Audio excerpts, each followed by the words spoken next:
wide behind. 17th is recognised as St Patrick's Day all over the world. August 23rd, I think, will go down as a day reserved for the people of Clare and Dublin. Croke Park has seen colour, has seen packed attendances. I don't think anybody has ever seen a welcome like this on Croke Park before. Clare team huddle around the halfway line for a last-minute pep talk from John Maughan. So too to the Dubs. They're getting a last-minute chat from Tommy Carr as Fianna Fáil TD from County Clare, Sheila De Valera, is here to witness a historic occasion. The men from Clare put their arms around each other, and they've been doing that for the last year and a half under John Maughan. Today they face their greatest test. Nick O'Dwyer, Kildare manager, is here, keeping an eye out with John Glenn, the manager of the Burlington Hotel.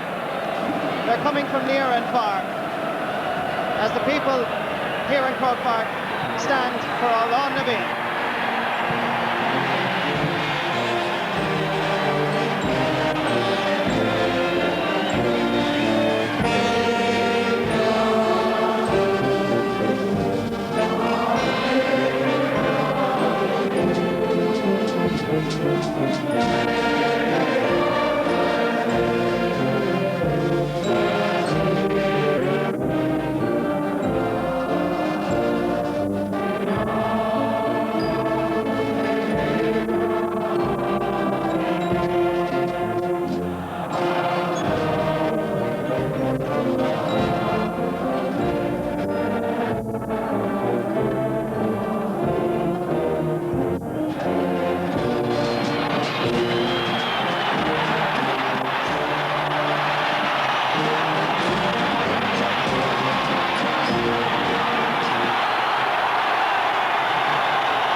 As the Clare team broke away, I saw Kieran O'Neill shaking his fist at John Maughan and saying to Maughan, "We're going to do it for you."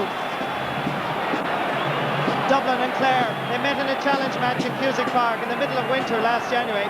Dublin won easily in the end, but little did anybody think who was there that day that they would be here in Croke Park on semi-final day. The Leinster champions, Dublin, the Munster champions, Clare, called affectionately in the Banner County the Dream Team. Can the dream continue? 70 minutes will decide that answer. Tom Morrissey sending the ball up towards Corey Conway. Comes down to Keith Barr. Heavily challenged by Colin Clancy. And Dublin will try and use the ball as quickly as possible. It's important Colin O'Rourke, who joins me in the commentary position here today, on a very historic day, that Clare settled quickly. Absolutely, and I'm sure Clare would have liked to have got wind advantage in the first half. Dublin playing with the wind down into the railway goal, and that would be a bit of an advantage if they could get a few points on the board early. So standing in front of the kick, Keith Barr gains an extra few metres. The sound is deafening here at Croke Park. Frankie Griffin comes across to intercept. Jojo Roy, Vinnie Murphy gathering it. Plenty of Clare players around him. And the free and the first decision is given to Dublin. And an opportunity for Charlie Redmond to settle the Leinster champions.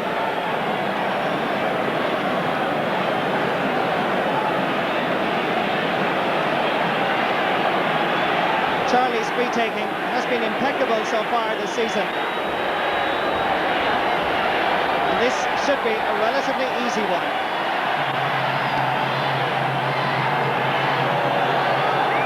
The cheering is Clare. The score belongs to Dublin. After just 90 seconds of play, Charlie Redmond puts Dublin in front.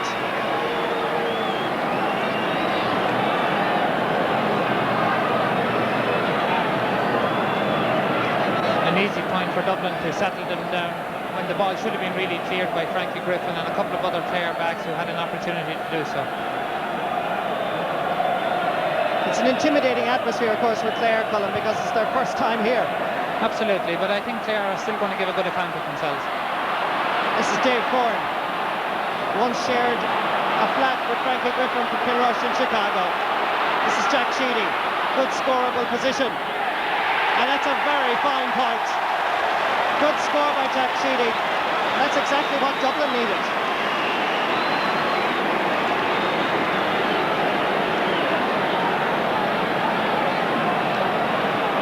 Interestingly, Colm, Charlie Redmond is playing centre half forward and Jack Sheedy is playing right half. Yes, Jack Sheedy, of course, will be very happy with that point. He's been under a bit of pressure on the Dublin team, substituted in the last game. And himself and Niall Guyton combined there, both of whom would feel that possibly their places were in danger if they get to the final. Fine kick out by James Hanrahan. Ed Maloney trying to gather it. Falls out towards Keith Barr. Well gathered by Vinnie Murphy. And that's another good score by Dublin. And Dublin are looking very impressive in the opening 3 minutes of play.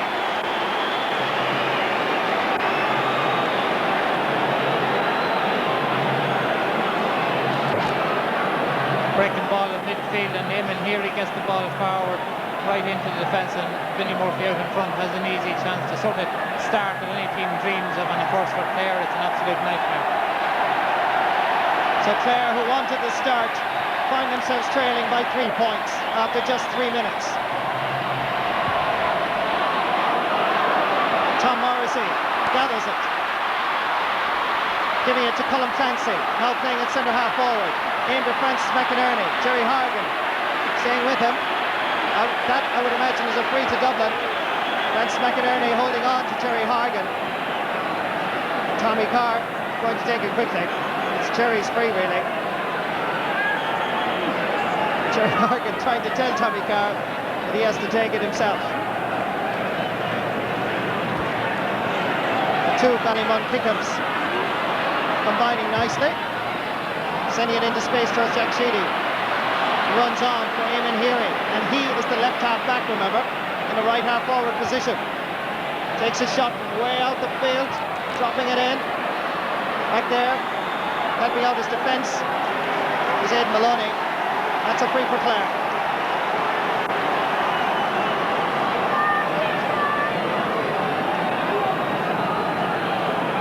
Clare dressing room just before the match started was very tense. In fact, John Maughan barred any journalists visiting the Clare dressing room beforehand. Wanted the players just to concentrate on the task at hand. Tom Morrissey getting by Charlie Redmond, sending it up. Poor ball comes to Dave Corn. Works out, but for the boot up from Tom Morrissey, it's a free once again for Dublin. And so far, Clare have failed to get even one free, and Dublin have got 4.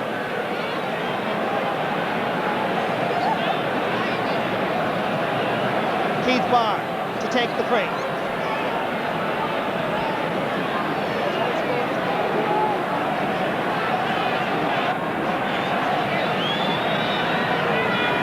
Everybody expected that Dublin would start with a blitz, and they certainly have done very well so far. Keith Barr dropping it in, Ed Maloney underneath it. Can't hold on to it, it comes to Vinnie Murphy. Well blocked down. Comes back outside, Desi Farah onto his left leg. Dangerous ball, and James Hanrahan is there.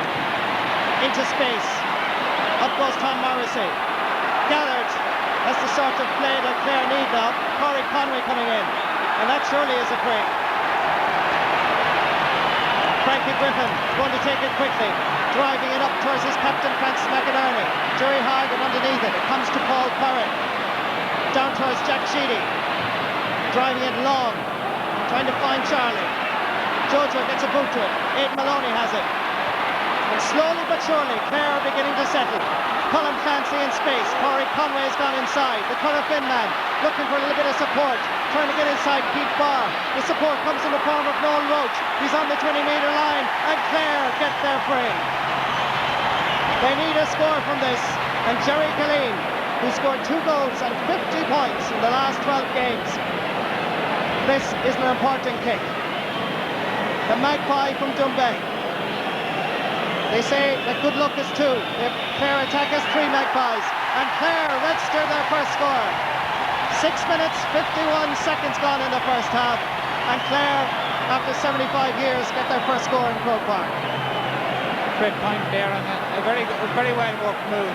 Clare have settled down the last few minutes. And Dublin, of course, would like to have started off and blew them off the pitch before the game got really underway and put any ideas of winning out of Clare's head. But Clare have settled down the last couple of minutes and are playing good possession football. Dave Corn catching cleanly. Outside him, this is partner Paul Clark. Dangerous ball to test out the Clare defence. Seamus Clancy, despite slipping, gets his first touch and he gets his free.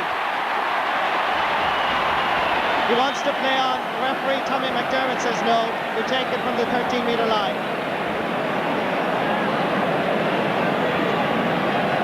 And Seamus Clancy's role in this Clare team cannot be underlined enough. He's very much a dominant influence, and the players very much look up to him.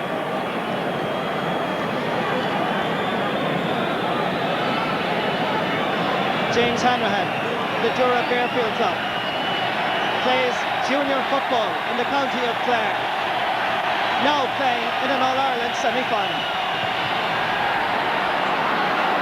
The breaking ball, Tom Morrissey almost gets it, comes to Noel Roach. The low ball towards Corey Conway. The Dumbek man trying to get inside Tommy Carr. Has the confidence to take on the Dublin captain. Giving it to another Magpie, Francis McInerney. Noel Roach from Kilkee is outside. Roachy going through to Corey Conway. Going for the point, and it's over the bar. That is a brilliant move by Clare.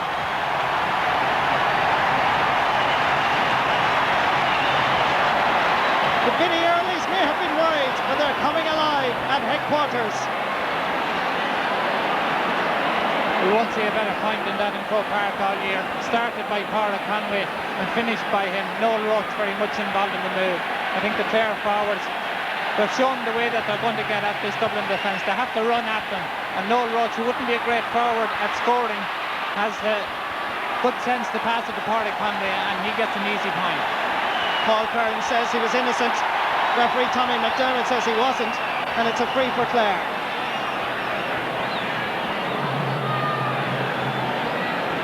Croke Park, packed to capacity. Seating and tickets at a premium. They were virtually impossible to get. And as Clare people travelled to Dublin this morning, all along the roads, whether you came the Athlone route, the Limerick-Nina route, there was good luck to Clare. Martin Flynn having a lash but sending it wide.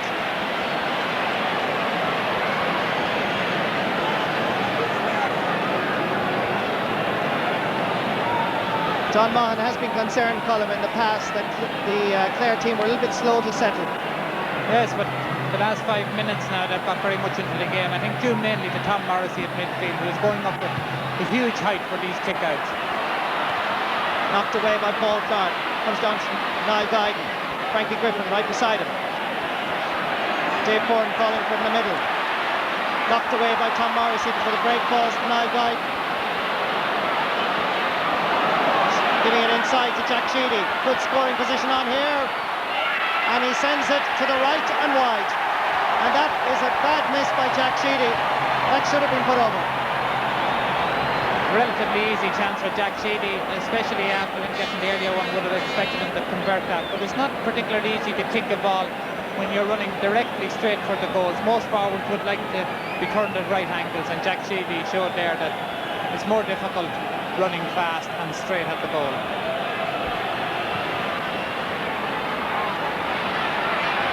Knocked away. Tactic by Dublin. Knocking it down to their wing forwards and corner forwards. Desi Farrell to Vinnie Murphy. Getting inside. Oh, what a marvellous goal! Vinnie Murphy! A peach of a goal that sends his 16 alive. That's a good a goal that you're going to get in any match.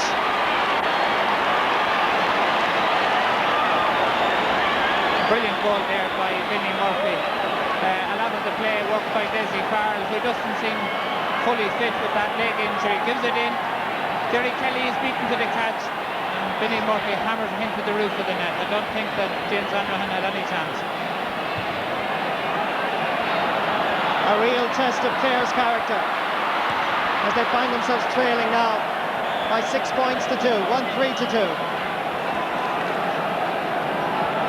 Tommy Carr to take the sideline kick. Frankie Griffin picking up the break, giving it to Aidan Maloney, popping it twice illegally, and the referee spotted it as well, gives the free to Dublin.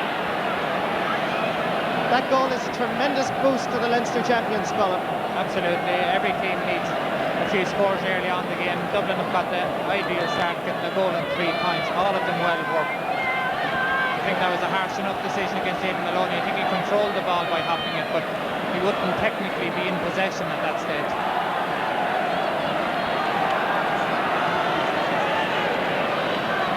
Charlie Redmond with his second attempt. That's the angle he faces. 1 point already attributed to Charlie Redmond, but that one very much tailing to the left and wide. 12 and a half minutes gone in the first half. And a marvellous goal by Vinnie Murphy. Charlie Redmond a little bit disappointed with that last effort.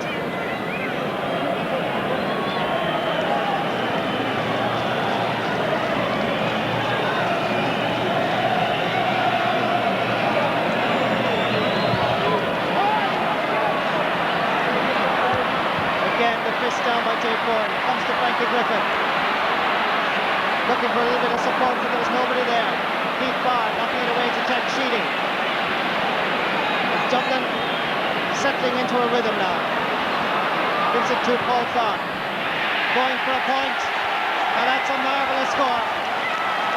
A good point by Paul Clark from Whitehall Columkills, telling his teammates to come on, let's keep it going.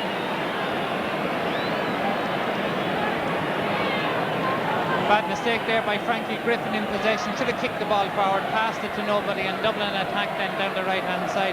Paul Clark on a very bad angle, kicking with the outside of his right foot, but Paul Clark has been scoring a lot of points from play for Dublin this year.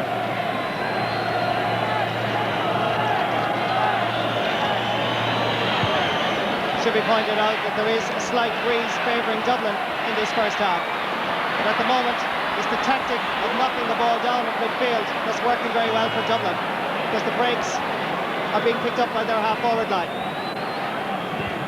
One happy Dublin man so far. Yes, we're on our way. Ball drops down. Colm Clancy, Eamon Heary, bursting his way forward. Fouled, and it's a free up for Dublin.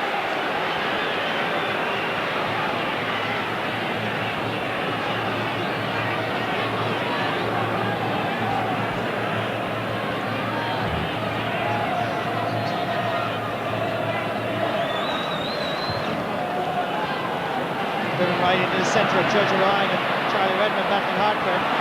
The break again goes to Dublin. Charlie, Niall Guyton, dropping a ball to test the calibre of Jerry Kelly. James Hanrahan, and it's good, but the free has been given to Clare. The Dublin forward was inside before the ball arrived. But Clare surviving.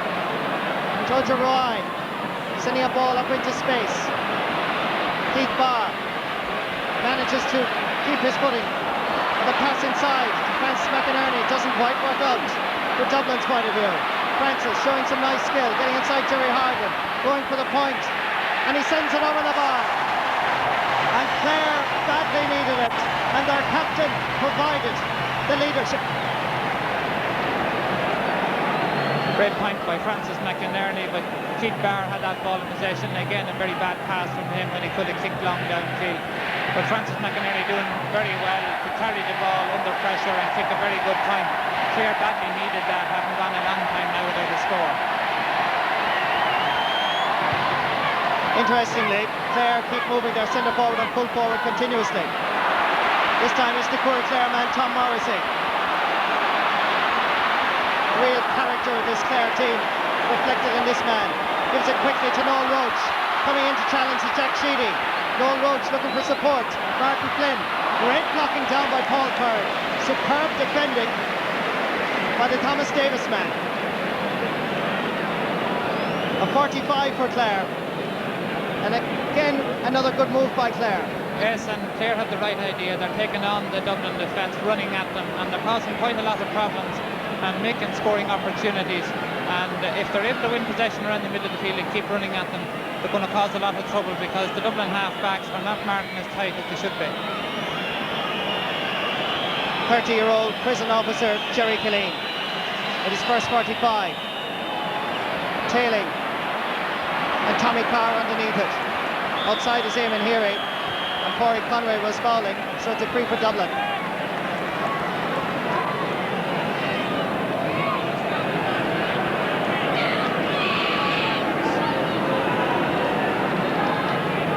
Many switches being made there in the Clare attack. They're moving around continuously. And it's John O'Leary that's going to take this free. 17 and a half minutes gone in the first half. 4 points between the sides. Dublin playing with just a very slight autumn breeze. The kick finds Paul Clark. Again, trying to find Vinnie Murphy. But Clare underneath it, and Churchill Ryan gets his free. Aidan Maloney telling James Hanrahan to come out and take it. And it's interesting to see that Clare have moved Aidan Maloney in to fullback. Jerry Kelly is now at midfield. Yes, Aidan Maloney, who would be probably a better defender than a midfielder, and Vinnie Murphy was causing a lot of problems there for Jerry Kelly, and I'd say that's a good move by Clare. Tom Morrissey getting into the hang of breaking the ball, this time giving it to Noel Roach. It's Frankie that's going to drop it in. Testing ball for John O'Leary, and Pádraig Conway, but the referee has given the free. He's given the free out to Dublin. A call disallowed at one end, a call disallowed at another. Pádraig Conway going in on John O'Leary. An interesting decision by the referee. Tom Morrissey gets the free. These Clare lads will go through a wall at the moment. They hardly hear the referee's whistle. The first chance that Dublin got the ball on was a fairly clear-cut free out. But in this case, Pádraig Conway gets his hand to the ball and puts it in the back of the net. As far as I'm concerned, he hit the ball in, and I don't think that goal should have been disallowed. Frankie Griffin sending it in towards Francis McInerney. Jerry Killeen was pushed by Paul Curran, so it's a free for Clare. Clare now taking their 10th free of this first half. Jerry Killeen to bring it down to just 3 points, if he can put this one over.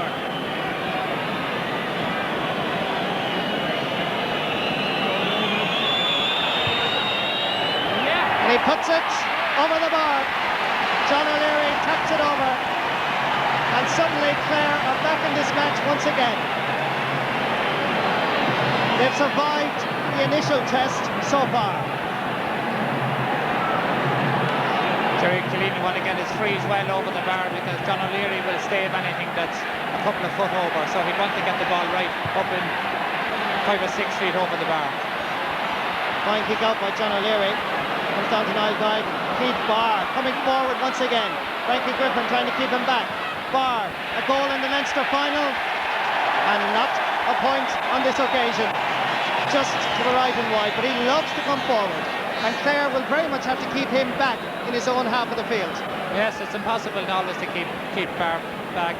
Francie McInerney, of course, is playing a centre forward, and all the Dublin half-backs will get forward at some time. It's just impossible to stop them, but Keith Barr will be disappointed. He probably would have felt he should have put that one over the bar.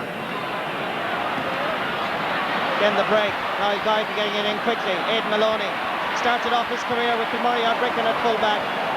Drives that one wildly, and Jerry Killeen unable to keep it in. Sideline ball. Paul Curran ready to take it. Vinnie Murphy falling for the edge of the square, and that's exactly where Paul Curran is aiming it for. Vinnie Murphy has it, and just getting it out. It's a free out, in fact. The referee has blown his whistle. I think he claimed that Aidan Maloney was being pushed. But anxious moments, and certainly even in this 21 minutes gone in the first half, Colm, Clare full backline are under a lot of pressure when the high ball goes in from Dublin. Yes, Dublin, as they have been doing all year, getting that ball in fast to the full forward line, and Vinnie Murphy has been winning a lot of possession and either scoring himself or laying off. But Dublin have a significant advantage of the breeze, and Clare have done well to hold them, because Dublin open really devastating form, but Clare have come back into it very well. Again the fielding and the break goes to Dublin. Eamon Heary taking too many steps with the ball, and it's a free to Clare.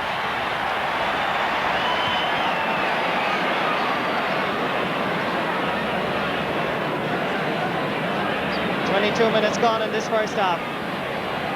That Vinnie Murphy goal separating the sides. Jerry Kelly plays his club football at centre half back for Kilkee. Now playing in midfield for Clare. He loves to come forward. It's a great effort by Kelly. John O'Leary under pressure fists it out towards Jack Sheedy, the right half forward, deep inside his own territory. It's a long ball way down the field. Charlie Redmond leaving it for Vinnie Murphy. Ed Maloney with him, puts him out over the line. It's going to be a line ball for Clare. The Quilty man going back to his more familiar position at full back when he was a young lad. Paul Byrne gets a hand to it. That's an unfair challenge by Jack Sheedy. Ball quickly inside towards Martin Flynn from Milton Malbec, giving it back outside to Corey Conway, who's switching from one corner to another. Still Corey Conway taking too many steps, however, with the ball, and it's a free out for Dublin. Over anxiety slightly on that occasion. Yes, Corey Conway definitely took the many steps. It was a good decision by the referee. Dublin, or the Clare forwards, seem intent on taking on their men on every occasion, so I suppose there are times when they're probably going to overplay the ball as well. Paul Byrne taking the free. Desi Farrell coming out to gather it. Looking for a loose player. Jack Sheedy is the man. Has a goal from way out the field, but it's tailing to the right and wide. And still the scoreline remains the same. Dublin won 4, Clare 4 points, 24 minutes gone in the first half.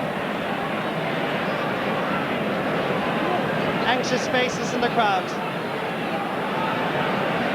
It's a tense atmosphere here at Croke Park. As James Hanrahan takes yet another kick out.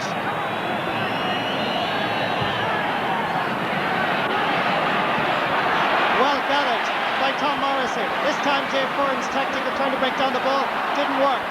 Poor Clare man, one of 13 children, gets the ball and gives it to his Frankie Griffin. Tom Morrissey has not been overawed by the occasion anyway. He's having a great game in the middle of the field for Clare and winning a lot of very good possessions. Long ball up, knocked away. Francis McInerney can't hold on to it. It runs nicely back to Tom Morrissey again. He's playing well. He was only 5'5" at 17. At 22 he was 6'3", and they put it down in Clare to Goldsmith. Add in a few Clare spuds and you have a man like Tom Morrissey. Jerry Kelly with this free. Paul Curran standing in front of it to reduce Dublin's lead to 2 points. It's tailing to the left, kept in by Martin Flynn. Keith Barr, under pressure, gets the free.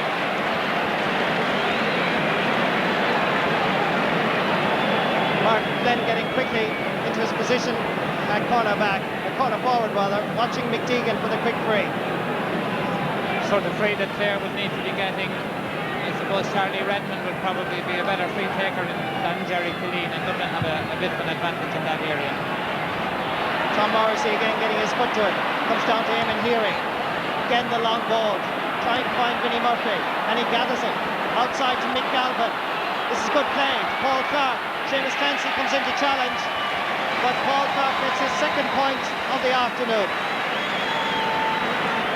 A good score by the Whitehall Colin Kilsman, coming forward into the attack to act as an extra man. Again, Vinnie Murphy being the target and winning possession and laying it off very well.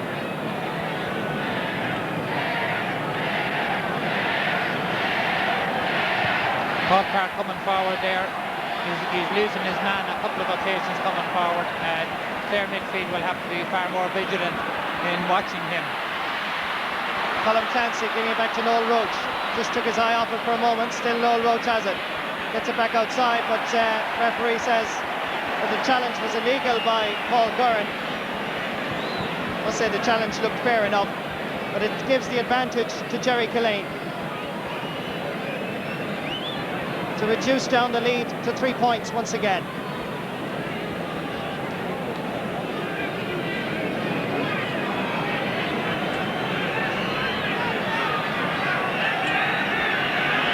prison officer from Limerick, dropping it in and dropping it to the left and wide.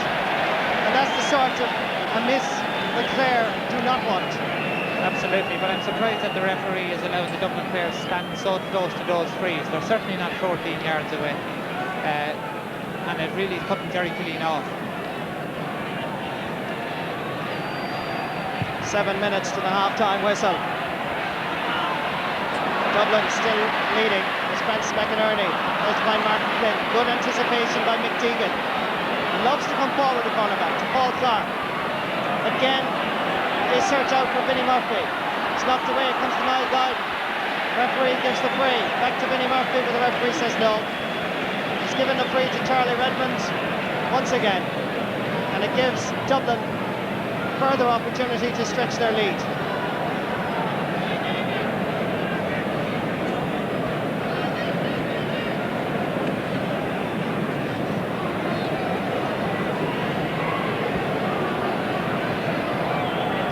Finglas made his debut in 1983, going for a place in the All-Ireland final and put his team further in front. Dublin now lead by 5 points, and there's the time.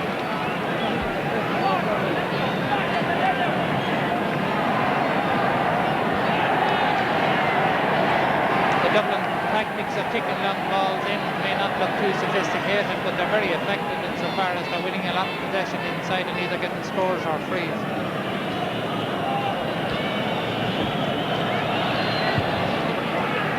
Again, another fine kick out by James Hanrahan. Comes down to Jerry Kelly. Ball aimed at Martin Flynn. Break falls nicely for a Clare man. Can't hold on to it. And the initiative swings back to Jack Sheedy and Dublin. That's going to be a line ball for Clare.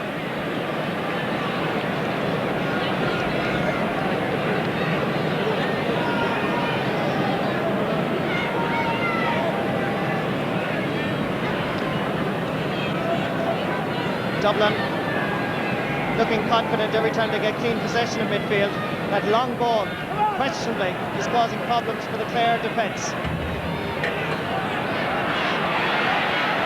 Ball falls behind Tommy Carr. Corey Conway, who's showing well in this match, trying to get inside. The Ballymun Kickers man still. Corey Conway, and that's a good score. A good point by Corey Conway, and he certainly is playing very well in the corner.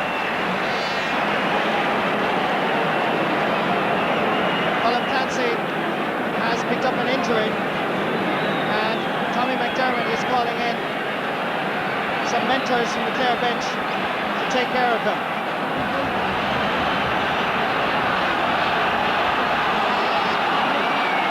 And the referee has had a word with his umpire and he's coming out, Colin.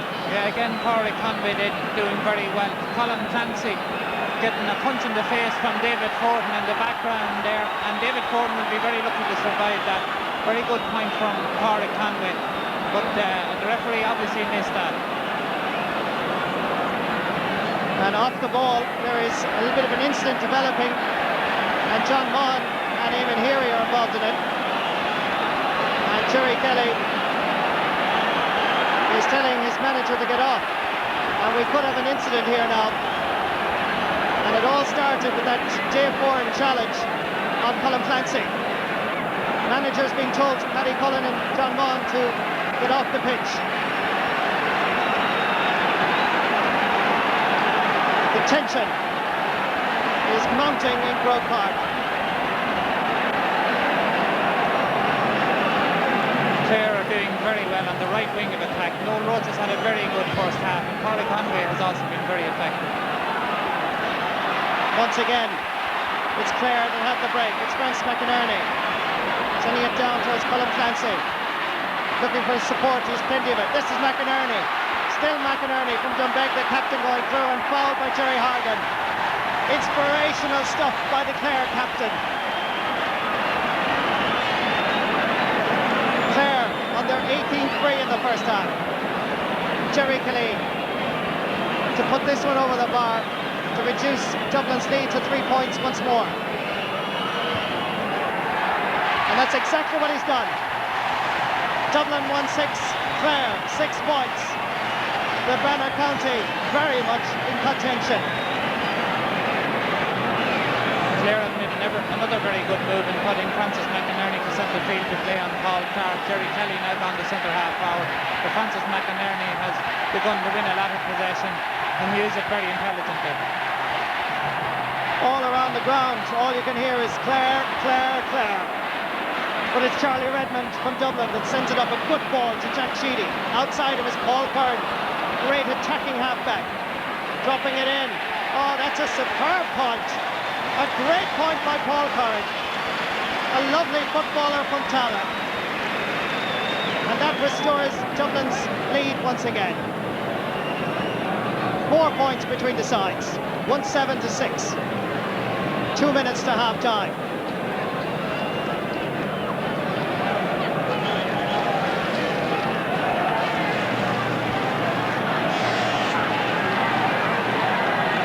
Very good play from Charlie Redmond there in particular to set up that chance for Paul Curran. Just shows you can't allow him to get forward. JJ ran too late to get in the tackle. But it was a very difficult angle for a point and a very good score by Paul Curran. This is Tom Morrissey sending a ball into space. Mick Deegan and Martin Flynn. Deegan getting there first. Sending it back up the middle. Francis McInerney is underneath it. It gathers it despite the challenge from Jack Sheedy. Frankie Griffin from Kilrush coming outside, showing a little bit too much of it. And a high boot there by Niall Guyton on Martin Flynn. And Flynn doesn't like the challenge at all. And it's unusual for Martin Flynn to retaliate in any way, but he was angered by that high boot by Niall Guyton. The Raheny man is booked by the referee.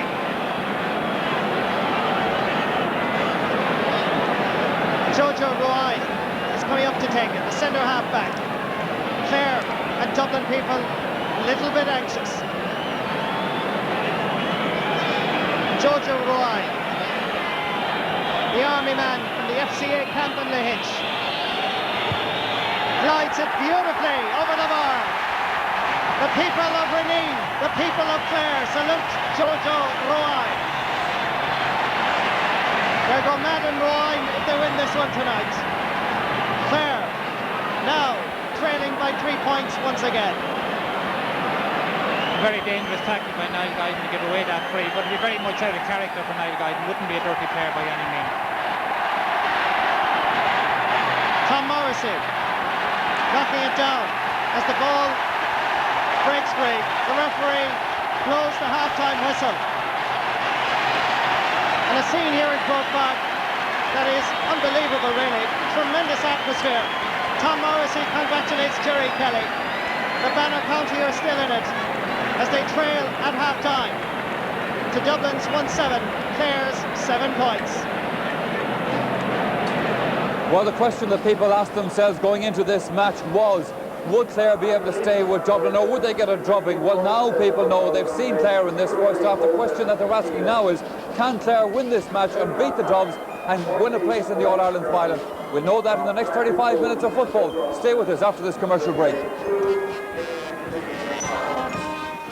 Exhibition of the mini skills of the game. Players come from all over the country and play in the colours of the two teams participating in the semi-final itself.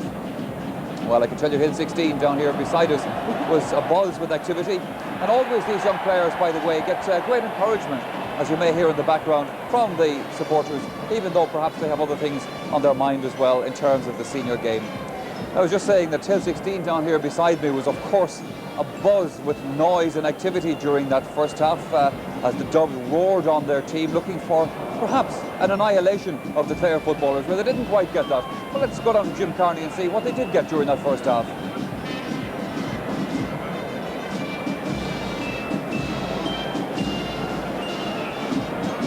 The atmosphere was electric on Hill 16. This was the opinion after Vinnie Murphy's goal.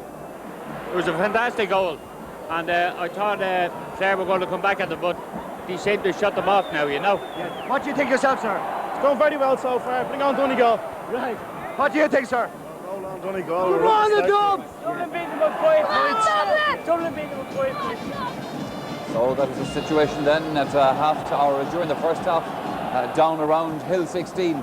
Watching that first half with me, of course, was Pat Spillane. Pat, an interesting game, not a great game of football, but certainly, as we said, much to talk about there. No, it wasn't. It was actually a very disappointing first half, but then, like I said last week, all the championship football matches this year have been very poor.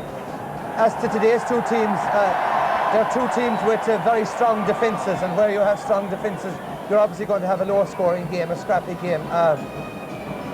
Two forwards from both sides, only two forwards from both sides have scored from play. You know, that's a very, very poor return. A lot of frees, there's no good open passages of football. Clare started very slowly, were a little bit over anxious. They've made a couple of very shrewd positional switches in bringing Aidan Maloney back to full back and bringing Francis McInerney to midfield. They're now dominating midfield. And Dublin team are not as great a team as people have been making them out to be. Perhaps they are favourites for the championship, but the much vaunted Dublin defence, when they're taken on by attackers, they're under pressure. Having said that though, Pat, on a couple of occasions down here under us looking at the Dublin attack, they've looked like they could take Clare apart at times. Did catch them out for Vinnie Murphy's goal, quite flat-footed. We'll take a look at the goal, Pat, and talk us through this one. This was the kind of thing that Clare were obviously absolutely hoping to avoid during that opening period. They did indeed. It was good play by Desi Farrell, who seems to be carrying injury. Vinnie Murphy was giving Jerry Kelly a torrid afternoon there for quarter final, outfielded him, and the goalie literally had no chance at all. Since they've moved Maloney back, Vinnie Murphy hasn't been as much of a threat. Yet when Dublin do kick the ball in high, like Colm O'Rourke said, it's not attractive, but they're very dangerous on the breaking ball and have snapped up a lot of scores out of it. Pat, there is one thing that they are going to be talking about, certainly down in Clare watching this programme and wondering about, and that's the disallowed goal. Now, the referee didn't have the benefit of the replay as we've had up here, but let's take a look at it again and see what you think, because Colm O'Rourke certainly thought that this was a legitimate goal. Well, initially I thought it was an obvious free out.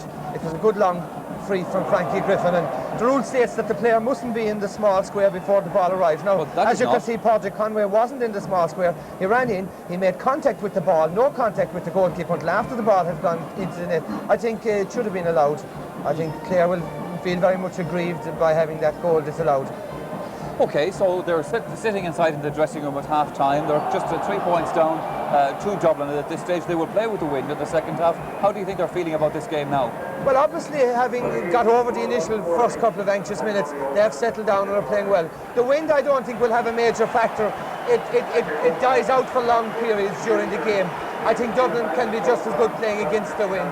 But certainly they can feel very happy with their first half display. Okay, well, earlier on we saw Jim Carney talking to some Dublin supporters down around Hill 16. Jim's also got an opportunity to talk to some of the Clare people up for the big match. Well, this was the Clare verdict and how it all went in the first half. Well, it was a very poor start for Clare. Dublin got a few very good scores, but Clare hung in there, and they're still in with a very good chance coming up to half-time. And what do you think of the big occasion? It's a great occasion. It's a really powerful atmosphere. And is there anybody left at all at home in Clare? I'd say in West Clare, certainly nobody. Yeah, some interesting characters up from the Banner County for today's match. So those are the Clare supporters. Well, they seem to be enjoying themselves reasonably well at half-time. Right now, though, we're going to take a commercial break. Join us again for the second half of the semi-final after that.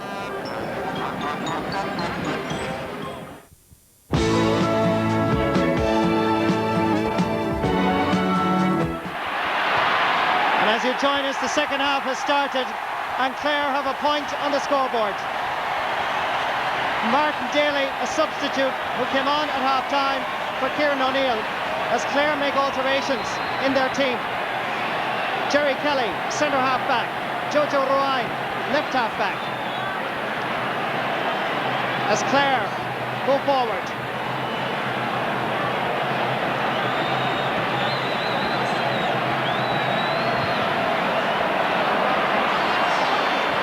Dave Foran with the kick-out, gathering the kick-out. Jerry Killeen for Clare is now playing at centre half forward. And Aidan Maloney is still at full-back on Vinnie Murphy as Dublin go into the attack. Desi Farrell knocking it away by Kieran O'Mahony. It's a line ball for Dublin. 2 points between the sides. Jack Sheedy again aiming at Vinnie Murphy. Comes back outside to Niall Guyton, and that's a good score for Dublin. An easy one, slack marking by the Clare defence. But a well-taken point by the Raheny man. Again, the long ball into the Clare defence causing problems.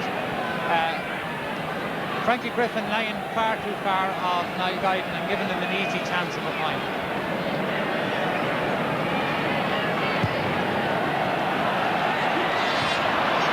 Ball runs on all the way towards Martin Flynn. Sending a ball in towards the middle. Colin Clancy, knocked away by Jerry Hargan. The Zaman Hearing, bursting his way forward. Part of a very fine half-back line. Desi Farrell being fouled by Kieran O'Mahony. Another free for Dublin.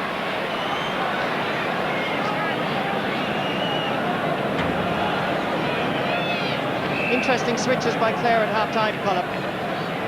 I think the changes are good insofar as Derry Kelly at centre half and J2 Ruan should help to strengthen up the defence. Jack Sheedy was getting a lot of room on that right wing for Dublin the first half, and even though he missed a couple of chances for points, he was causing a lot of trouble. He was delivering the ball into Vinnie Murphy.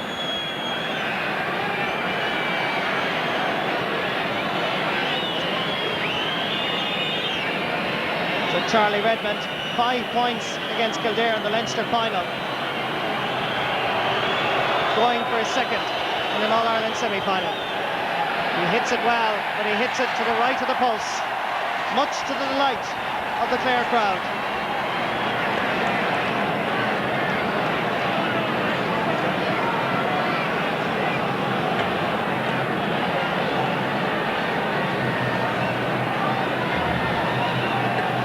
James Hanrahan with the kick out.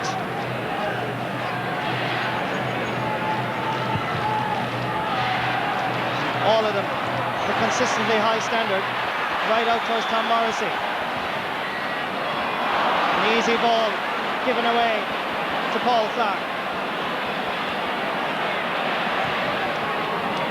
Jojo Ruine anticipating well, sending it back down. Keith Barr underneath it. As Dublin launch another attack. Jack Sheedy switching it over to the far side. Paul Clark, the hot pursuit. Challenged by Noel Roach. Niall Guyton. Still Dublin build it up slowly and eventually run out of steam. It's a free to Clare for that foul on Aidan Maloney. Driving it long down towards Corey Conway and Tommy Carr. Conway gathering the break and getting the free. Martin Daly, the hero from Missy Casey that scored a goal in the Munster final, going for his second point. It's curling, but is it curling enough? It's not. Scoreline remains the same. Dublin 1-8, Clare 8 points.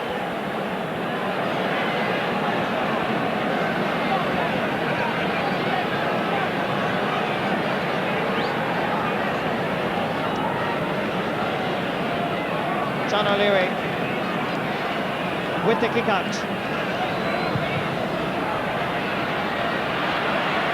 Dave Ford unable to hold on to it. It comes to Francis McInerney. Trying to open it up towards Martin Flynn. Getting it inside to McInerney again. Back to Flynn. Playing it a little bit too tight. Francis driving it in. Sending it over the crossbar. Clare are now just 2 points behind. The no-hopers from the Banner County are putting up an admirable performance. 1-8 to 9. Great point by Francis McInerney. Seemed to have overplayed the ball a bit and got himself in trouble. Dublin in big trouble around the middle of the field and now introducing Paul Phelan. Tom Morrissey has been dominating there for the whole of the first half, so it's not unusual to see a substitute coming on there.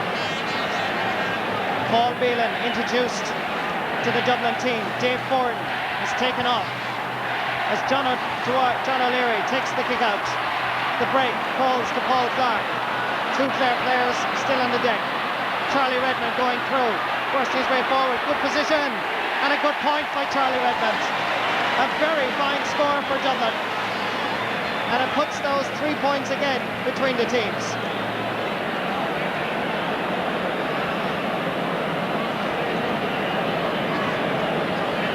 Tom Morrissey is the man that's down injured.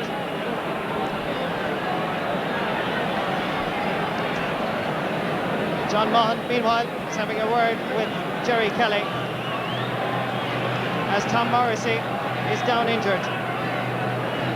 And if he has to go off, well, Clare's hopes will certainly take a nosedive.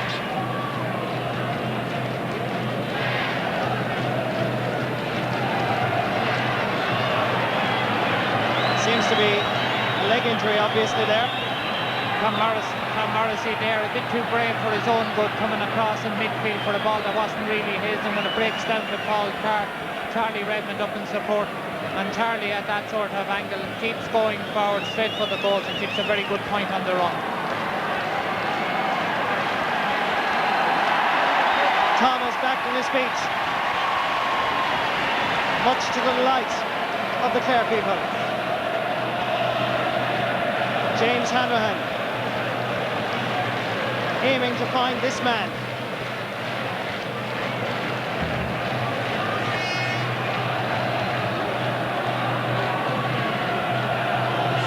Referee telling him to hurry it up. Drives it right down the middle. Runs all the way back to Keith Barr. Outside to Paul Curran. Dublin coming forward in numbers. Martin Daly in hot pursuit. Sending a ball. Not a great one for Vinnie Murphy, and he can't reach it. So it's a kick out for James Hanrahan. That's the 12th wide of the match for Dublin. Bad use of possession by Paul Curran there, and a very good chance to cross that ball over to the middle to a couple of the Dublin forwards, Mick Gallman and Vinnie Murphy, and I think he was trying for a point himself, which is a bit optimistic at that range. The referee just having a word with his linesman. And obviously the linesman just telling the referee to be aware of what's going on off the ball.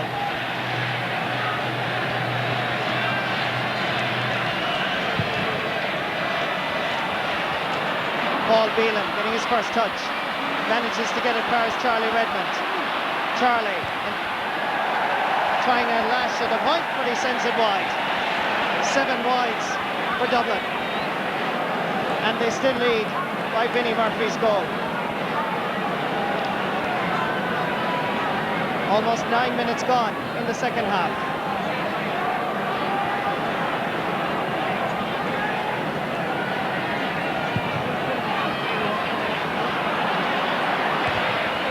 Again the break. Goes down to Charlie Redmond. Getting inside to Mick Galvin. Charlie beginning to open up the Clare defence. Going through, and James Hanrahan does well. And he gets it out to Seamus Clancy. To Frankie Griffin. Clareman under a little bit of pressure. Over elaboration. Inside is Charlie Redmond all alone. Now he's not. Comes back to Mick Galvin, who sends it over the bar for Mick Galvin's first point of this All-Ireland semi-final. But that really could be attributed to Clare's poor marking. Yes, it was a great save by James Hanrahan in the beginning. Charlie had a chance of an easy point, and I think he tried to just chip it over. And going through here, tries, I think, just to take an easy point. Could have sneaked into the top of the net. James Hanrahan does very well, but Clare should have cleared the ball, even though the Dublin forwards tackled very well, and the persistence paid off in winning the point. Here comes Clare. Colin Clancy, been given the ball by Francis McInerney. Needs a little bit of support and a little bit of help. Still Clancy. Dublin marking. Tight. But fair to Charlie Redmond. Half knocked down by Jerry Kelly. Trying to get there ahead of Desi Farrell. Picks up an injury. Farrell. Charlie Redmond is loose. Kieran O'Mahony for a definite personal foul. Really should have been booked there by the referee. Paul Beelan bursting his way through. Noel Roach back now in his own half of the field. Giving it to Jerry Kelly. Jerry not really looking where Francis McInerney was available and free. Tommy Carr, Damon Hearing. This game being played at an alarming pace at the moment. And there's a free for Dublin. Just outside the Clare 65-metre line. Clare introducing a substitute. Michael Rohan, formerly of Clarecastle, now with Kilmurray Brecon, comes in at right corner back. Frankie Griffin being switched to left half back. That's what it looks like at the moment. as Jojo Ruine seems to be the man that's going to be taken off. Jojo is definitely not going off. Switches galore now on Clare. As Keith Barr drops it in, Jerry Kelly is underneath it. Mercy his way out. About to be challenged by Vinnie Murphy. Cherry looking for a little bit of support. Noel Roach giving it back to Murphy. Seamus Clancy battling with Mick Galvin. Getting inside Mick Galvin, but the referee had blown his whistle, and it's a free in for Dublin. And I still haven't seen who's gone off the Clare team, to be honest with you. And at the moment, I have a sneaky suspicion that Clare could be playing with 16 men.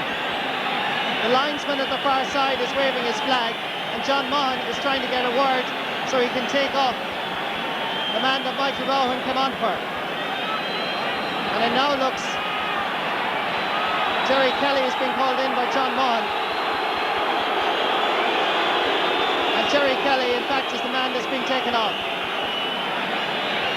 So Jerry Kelly is off, Michael Rowan is in.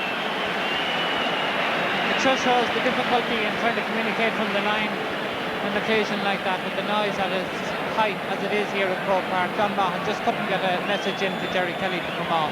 Has happened to quite a few teams this year, and a lot of teams have got fined as a result of managers' incursions on the pitch, but it's difficult to get a message into a player without them coming in. Charlie Redmond with this free to put 5 points between the sides. That's exactly what he does. 111 for Dublin, 9 points for Clare. And Dublin have certainly picked up the pace, aided and abetted by some simple mistakes by Clare. Dublin enjoying a clear period of dominance here, and Clare need to get back into the game quickly or else to be too far behind. Noel Roach going back together, sending it forward towards Paul Byrne and Martin Daly. Tommy Carr picking up the break. Dublin seems to have that edge in relation to the breaking ball. Just able to anticipate that a little bit better. Eamon Heary and Tommy Carr. Jerry Killeen being fouled unquestionably by the Doonbeg man. And Tommy Carr puts down the ball as Jerry Killeen is booked by the referee. Bad foul by Jerry Killeen there, and Conor McDermott has absolutely no option but to boot him. Tommy Carr breaking away from the quick free. Clare forwards getting caught watching, and it's a very, very high tackle by Jerry Killeen.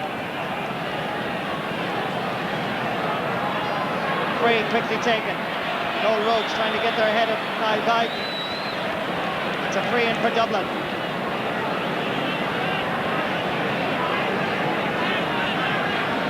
And Clare at the moment very much suffering from a lack of shape. Only 3 forwards inside the Dublin half of the field at the moment.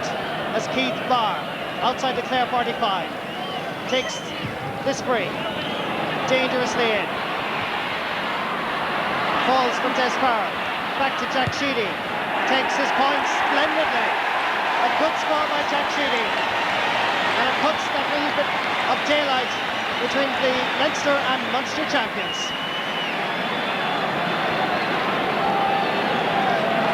Great point by Jack Sheedy, whipping it up and over the bar from the right-hand side. Not the easiest place to score from, and for a player especially lacking in confidence as he must be.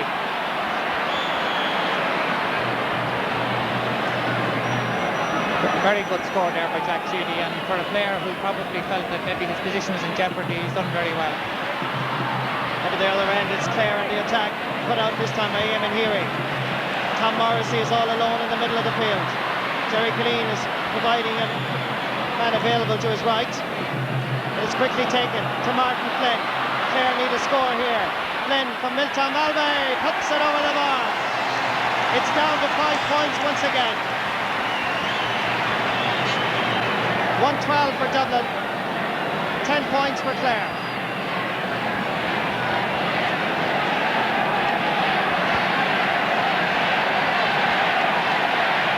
Martin Flynn doing the little bit of magic for Clare.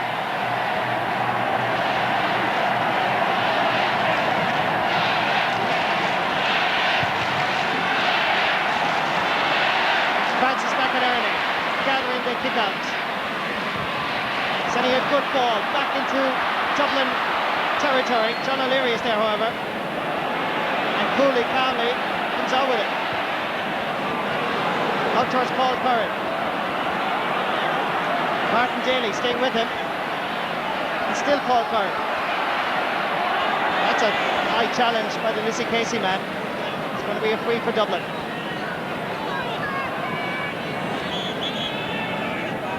And Dublin very anxious to cool matters down. They have the advantage and the cushion of a 5-point lead. Frankie Griffin anticipating well. Sending it back up towards Martin Flynn and Mick Deegan. Break balls for Jerry Killeen. Back to his right is Pádraig Conway. And Conway has it. To his left is Colin Clancy. Can he get the right foot to it? He's looking for a penalty and he's got it. He's got the penalty from Tommy McDermott.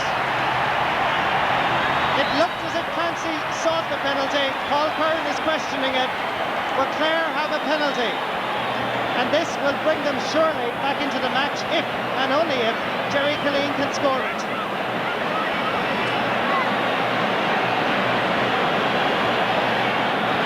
It's a battle between John O'Leary and Jerry Killeen. 5 points between the sides. When Jerry Killeen took a penalty in the Munster final, Kerry goalkeeper Peter O'Leary dived to his right and saved. This is unquestionably the most important kick in Jerry Killeen's life. It keeps Clare possibly in the All-Ireland semi-final. Dunbegman taking on O'Dwyer, saved, but he has it, it's there! The referee has blown his whistle and yes, it's there! Jerry Killeen turned around and looked at the referee, but the goal stands and Clare are back in business. 2 points between the sides. Dublin were in complete control of that game. Now they're going to be in trouble. A lot of players moved before the kick was taken.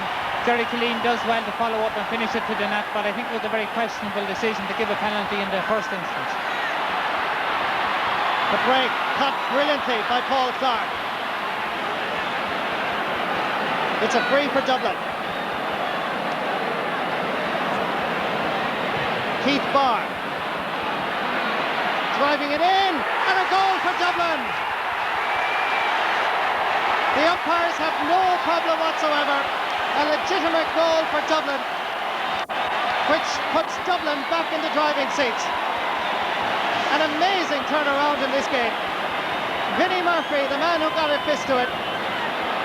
And a lot of tension and a lot of aggravation now. Again, Dublin doing the same thing all day, getting the ball in high. Vinnie Murphy getting up there, getting his hand to it and ending up in the corner of the net. Good goal for Dublin. A quick reply to giving away the penalty and a goal on the other side. Michael Rowan unable to pick it up. Seamus Clancy and Charlie Redmond backing it out. Redmond getting there first. And eventually the referee gives the decision to the Leinster champions. Oh, what an amazing turnaround in this All-Ireland semi-final. Jerry Killeen scoring a goal at one end, Vinnie Murphy at the other. And just 20 and a half minutes gone in the second half.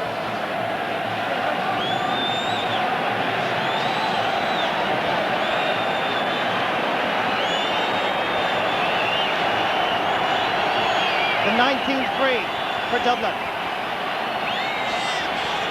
Charlie Redmond to take it. Dropping it dangerously in. Seamus Clancy is there. Being fouled by Vinnie Murphy. The referee wants it taken from where the foul was committed. George O'Ryan making himself available this side of the field. James Hanrahan going to drive it to the other side. Ball picked up nicely by Paul Phelan. Has played well since he came on in the second half.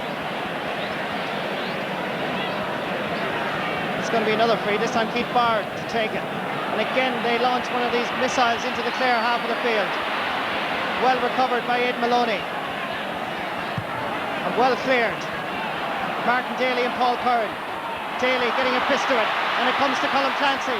Now can Clare do something here? Mick Deegan, fine cornerback, leaving it for Keith Barr to Paul Curran. And here comes Dublin once more. Up towards Vinnie Murphy, and Aidan Maloney gets his body in front of it to Tom Morrissey. He needs a little bit of help. That's great tackling and tenacity by Dublin. Jack Sheedy. They have the overlap here. Comes to Paul Phelan. Inside is Mick Galvin. He must score. He does!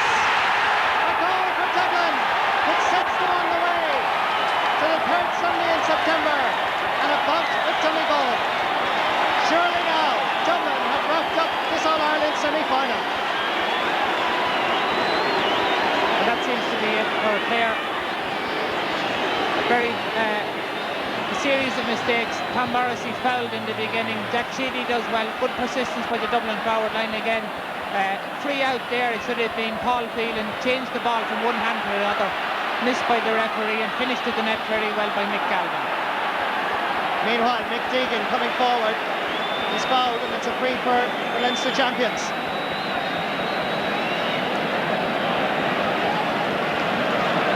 Paul Clark to take it.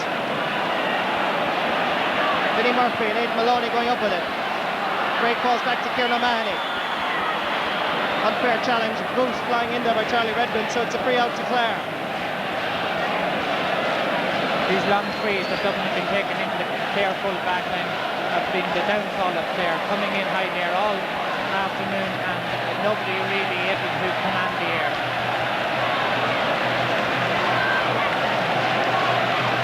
James Hanrahan. It's only a long ball. Paul Clark knocking it down from Mick Deegan. Half blocked down. Comes to Martin Daly. To Colm Clancy. To Jerry Killeen. Met fairly by a shoulder from Mick Deegan. The referee deems that the challenge by the Dublin lads was unfair. And it's a free for Clare. Jerry Killeen giving it outside as Clare goes forward. Tom Morrissey, the referee has blown his whistle. He's allowed the score. He's given the advantage to Tom Morrissey, and Clare get 1 point back. 3-12 to 1-11. Very good point by Tom Morrissey, but Clare really need a goal at this stage now to get back into the game with 10 minutes left.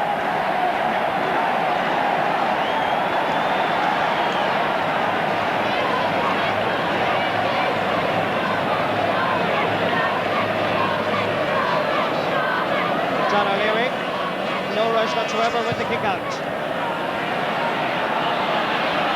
Tom Morrissey knocking it down for Noel Roach. Eamon Heary pulling on it first time. Up towards Mick Galvin. Linesman has his flag up. He's given a brief sideline kick rather to Clare.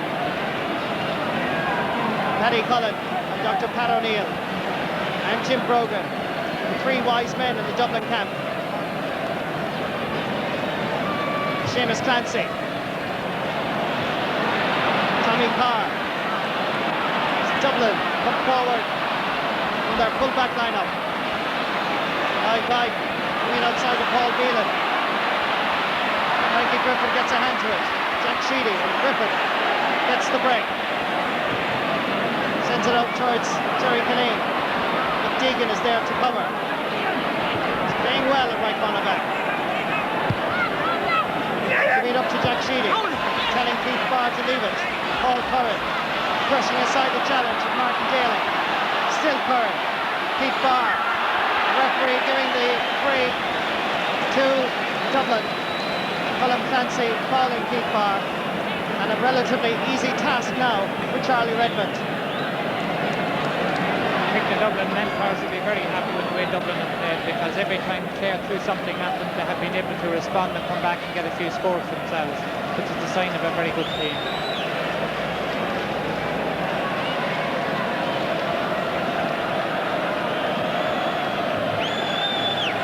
Charlie Redmond to stretch Dublin's lead, as we have 26 and a half minutes gone now in the second half.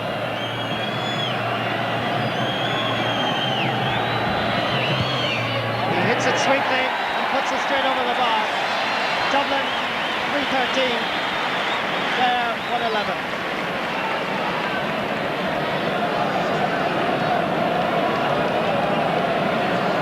And Clare come back, or will the Metropolitans hold on? It's looking good for Dublin now. Frankie Griffin forcing his way forward, looking for a little bit of support. Corey Conway now coming out to meet it. Tommy Carr trying to keep him at bay. Paul Clark now coming in to challenge. The referee has given the free to Clare. Dropping it dangerously in. Comes to Colin Clancy. Scored a goal against Kerry. Giving it back to Jerry Killeen. And that goes to the left and wide. And really, Banner County needs every opportunity to be availed of now. And Clare are introducing Dermot Coughlin from Kilmurray Ardrickan. Just doing a warm-up. And playing the forwards or in the backs.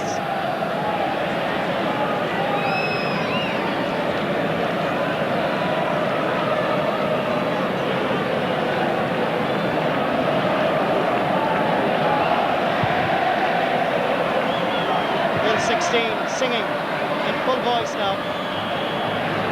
Noel Roach battling with Eamon Heary. The referee giving the free to Clare. Every vantage point taken, and the Dublin people very happy at the moment. Jerry Killeen on the Dublin 45. Referee holding up play so as Clare can introduce Dermot Coughlin. John Mahan saying no, not just for a moment. So Jerry Killeen to take this free. Good ball dangerously in around the house, and well cut by Paul Clark. Once again, Clare foul, and it's a free for Dublin. Paul Clark and Martin Flynn exchanging greetings there off the ball. So Dermot Coughlin has now been introduced to the Clare team.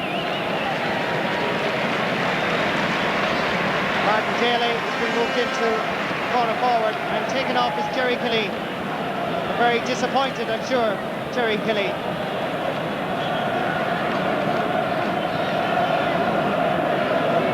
So Dermot Coughlin goes on Paul Curran. John O'Leary with the kick out.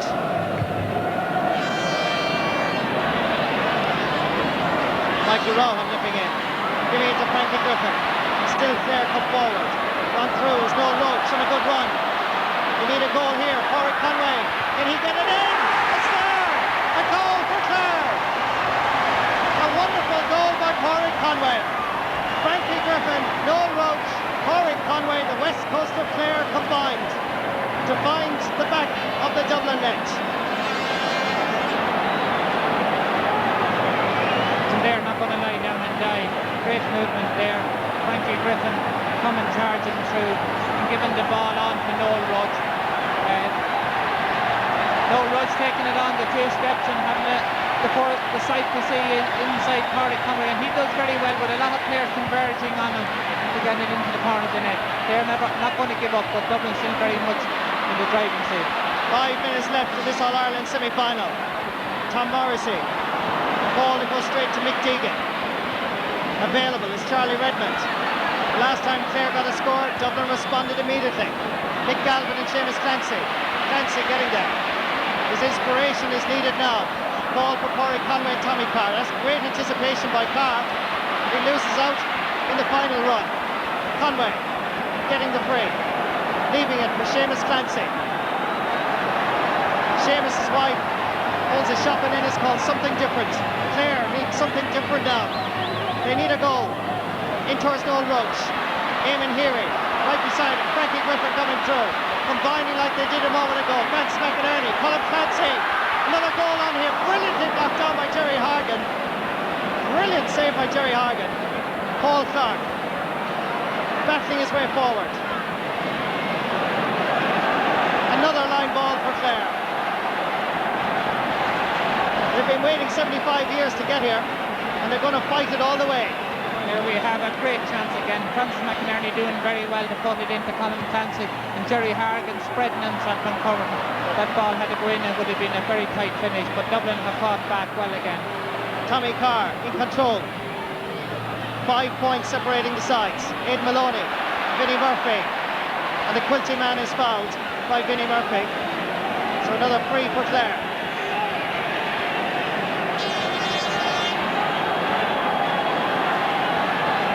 Amazing scoreline in one sense, because 3-13 and 2-11, they'd win most matches.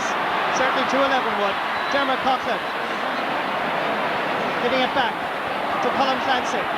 Been a revelation on this Clare team. To Michael Rohan going for a point. It's tailing and it's gone over the bar. The wee man from Kilmurray, Ibriggan, puts it just 4 points between the sides. A former Magpie from Clarecastle. Very good point there by Michael Rohan. Clare should probably still concentrating getting points. Get it down to 3 before they start looking for a goal. 4 points between the sides. 3 minutes left. Clare people still rejoice. Frankie Griffin, Michael Rohan, and Frankie Falling, the Dublin man. That's a break. And Jojo Ruine and the Dublin number 10, I think it is, has had an exchange which the referee does not approve of. Charlie Redmond being told to get up by the referee. Frankie Griffin fouling here. Michael Rohan getting possession, a bit of set two between Charlie and JJ Rohan, but Tom Morrissey comes in and exacts retribution. Very lucky now that Tom Morrissey doesn't get sent off for that. Referee allowing Charlie Redmond to get attention.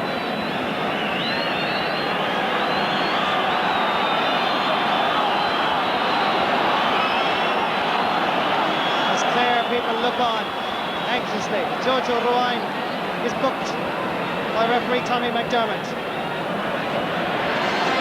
And St. John's Ambulance then has indicated that he wants a stretcher for Charlie Redmond.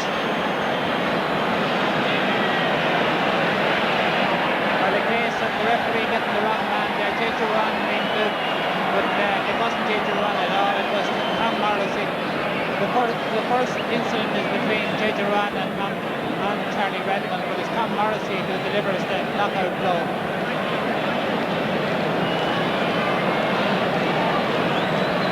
He's got a funny feeling Charlie will get up and kick this free.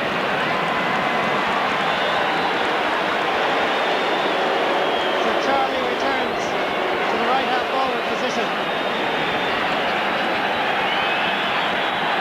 as Keith Barr takes this free.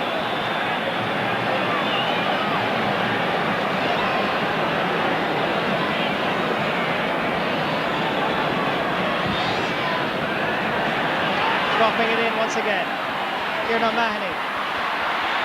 Robbed clearly by Desi Farrell illegally. So it's a free for the Banner County. James Hanrahan coming out to take it.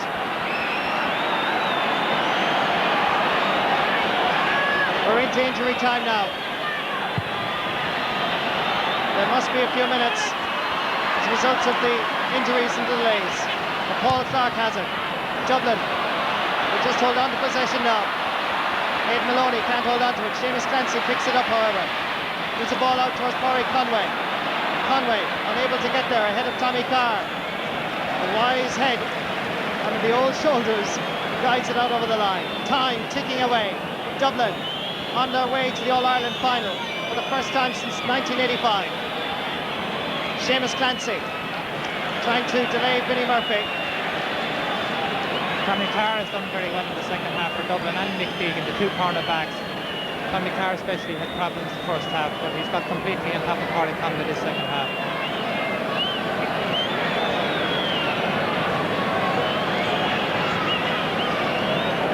And as the time ticks away, Dublin virtually certain now of being back here in Croke Park for the third Sunday in September. Michael Rohan knocking it down. Comes to Charlie Redmond, to Desi Farrell. a point here just to make sure. And that's exactly what he's got. Dessie Farrell ensures that it is a Dublin Donegal All-Ireland final. Great point by Dessie Farrell off his right foot, which would be his weaker foot, running away from the goal, able to shade it in from right to left. Gathering it, Colin Francis McInerney. Can Clare finish this match with a burst? It's a long ball up towards Corey Conway. John O'Leary watching it all the way, vigilant as ever. Charlie and Jojo. That's going to be a line ball for Clare. Charlie disagrees emphatically with the linesman. And in fact, the referee deems that it's going to be a hot ball there. Murphy having to kick the ball back.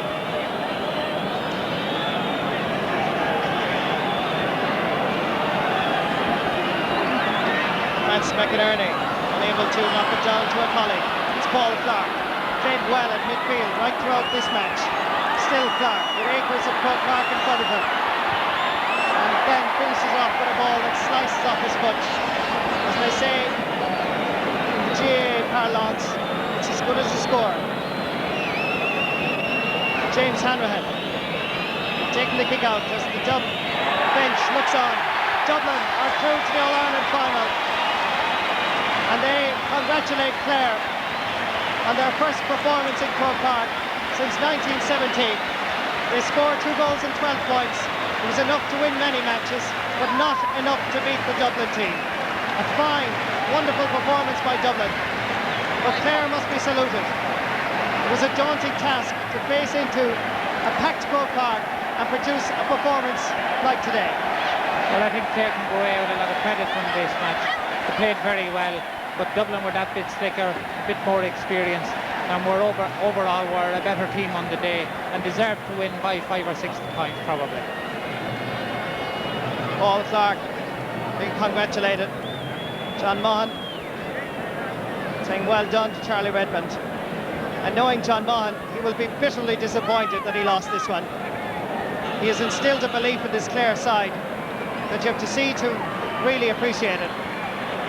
As the Clare people celebrate a performance in Croke Park. The final score on All-Ireland semi-final day on Clare's first performance since 1917. That's the full-time score. Dublin, 3 goals and 14 points. Clare, 2 goals and 12.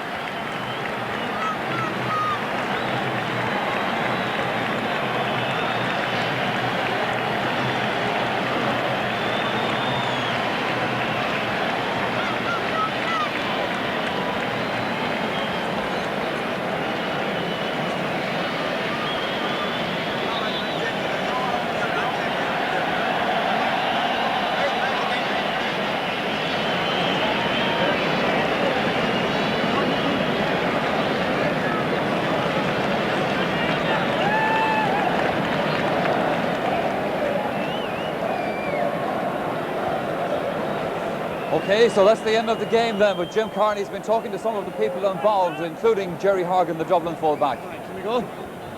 Can we go?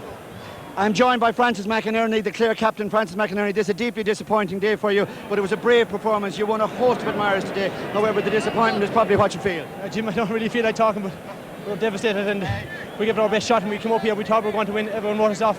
But I think we proved to the public that we are not a bad team, and any team comes and must have gone to be. Thank you, Francis. Thank you, Francis. Thanks very much. Thanks very much. Now, I'm joined as well by Jerry Horgan. Jerry Horgan, Francis McInerney there, was a very emotional moment for him. He could hardly put into words what he felt. But Jerry, from a Dublin point of view, all that matters for you is that you're in the All-Ireland final. Yeah, well, we're delighted to have this game over with. Clare came up here, put up a great show for the full 70 minutes, gave us a great battle. fair play to them, and we're just delighted we're through. It seemed to us, Jerry, that Vincent Murphy's goal was the killer blow that Clare could not recover from. Yeah, it was one of the turning points of the game. It was a great goal by Vinny. He's been playing well all season, and it just capped it off today. Yeah, Dublin have been coming for a long time the last couple of years, Jerry, and I suppose it was all about getting to an All-Ireland final. Yeah, we've gone through a bad patch over the past few years, but now we're through to the All-Ireland. We're just delighted to be there. Well, congratulations, Jerry, and thank you.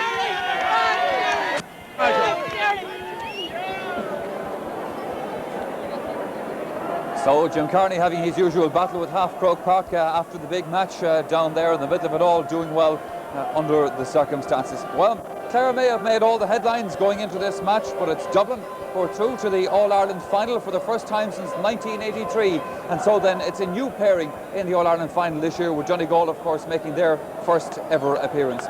And an all-Leinster pairing from this particular semi-final draw. Meath, of course, earlier on beating Cork in the minor match to go through as well to play Armagh. Right now we're going to take a commercial break, and we'll be back again with analysis of the big match. So join us for that.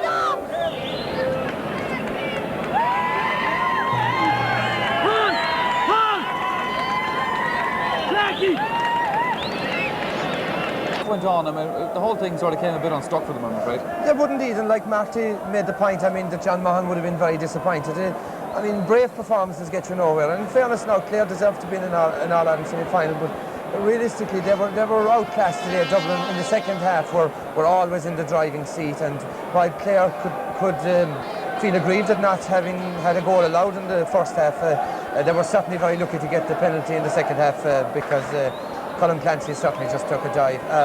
It was a workman-like performance by Dublin. It certainly wouldn't send any shivers through the spines of Donegal players or management or anything like that. Nevertheless, they got their 6 players on the scoreboard today, which from a Dublin point of view must be pleasing because they haven't been scoring all season. The introduction of Paul Beelan in the second half made a big difference. Dave Forden is not a 70-minute player. While he can be very good, he's very useful to be brought on as a substitute. He tends to run out of steam, and the same thing happened today. When Beelan was introduced and Dublin started winning midfield, Clare were always in trouble from there on. Dublin perhaps will have to look at this situation obviously very carefully now. There isn't much point in bringing on a player at midfield that you're going to have to take off and disrupt the flow of the thing. As you said, better perhaps introduce that 15-20 minutes from the end. I think so, yes. I mean, Dave Forden, I think, is a very valued member of the squad, but I don't think he has the fitness for 70 minutes. And it's been proved on a couple of occasions this year. And the one time that he was brought on was in the Leinster semi-final, where he was brought on as substitute. I think it was against Louth in the Leinster semi-final. He turned the game in Dublin's favour, and I think he would be better off used in that role. Paul Beelan played very well. The Dublin half-backline were not. It showed today they're not as invincible, they're not as powerful as people make them out to be. While they're very good attacking with the ball, when taken on, they're not that good at defending. They tend to lose sight of the marker at times. It was very much obvious, let's say, when Padraig Conway scored the goal at the time. Tommy Carr was on one of his numerous forays up the field. He was actually nowhere to be seen while Padraig Conway was shooting the goal. They're not good at actually defending, and it was probably good from a Dublin point of view that they won today with their half-back line, who normally have been carrying them all year, with their half-back line playing poorly. OK, Pat, and I just told you there for a moment, because let's go back again to Jim Carney, who is talking to Pat O'Neill. Yes, Pat O'Neill, Dublin selector. This was a real hard match, Pat. You didn't mind it, I'm sure, because you're through to the final. What's your verdict overall? Well, I mean, it is as we expected. They came up superbly prepared. They're a very strong side, and they're tremendously supportive of one another. We're very happy that we got out of it. They kept coming back as this. Every time we edged into the safety margin, they seem to come back at us. And I mean, they have a great future. I mean, they have a tremendous future. Given Dublin's noted professional attitude towards the game, you'd have taken nothing for granted anyway. Well, no, but to transfer that sort of to the players, it's a difficult situation, you know, with the media hype and so forth, to keep them on a level par. I mean, it's very hard, even at management level, not to think that, well, you know, we'll have to beat these, or, you know. But I mean, they're as good a team in the country at the moment. Yeah. Now, looking back on it, Pat, Vincent Murphy's goal was a crucial score early on. Well, both goals actually. I don't know, was Vinny involved in the second one as well? The first important, but the second one in the middle of the second half was every bit as important, because that gave us that little bit of cushion that we needed, and that's basically all we had on the scoreboard in the end. Yeah, your players had to work so hard for the whole 70 minutes. They had, but I mean, the Clare team was so well prepared. I mean, the level of fitness now it's marginal between teams, and it's all down to, you know, the team that makes the least mistakes. And we made mistakes today and paid for them, and Clare made the mistakes. Except today we made one or two less. Now, last Monday, Tuesday, Wednesday, you wouldn't have cared to talk about Donegal, Pat, because you weren't at that stage playing Donegal. Now you're playing Donegal. Looking back on last Sunday, how would you feel about it? Well, you know, it wasn't a particularly good match, but there was a lot of potential unexposed in Donegal, and I happen to know quite a lot of the Donegal lads, and you know, we're looking forward to the final with them, and we'll have our few tricks up our sleeve.